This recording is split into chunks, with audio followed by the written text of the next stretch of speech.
අතල්ලන්න මනීෂා මං ආයි කියන්නේ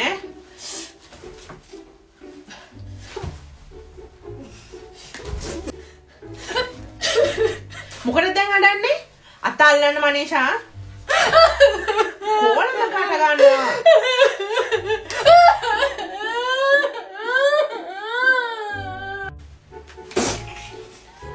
අතල්ලන්න මං කවුරු කියලා හිතාගෙනද කෝලමකට අරන් තියෙන්නේ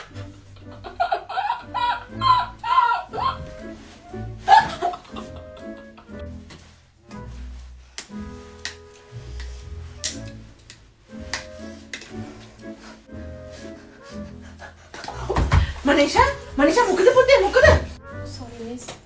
මොනවද සෝරි කියන්නේ Sorry miss. අතල්ලන්න සෝරි කියන්නේ මොනවද Sorry miss. අනේ sorry. අතල්ලන්න මනීෂා කෝලම් කරන්නේ නැතුව Sorry miss. Sorry. ගහන්නත් කලින් සෝරි ගහන්නේ Sorry.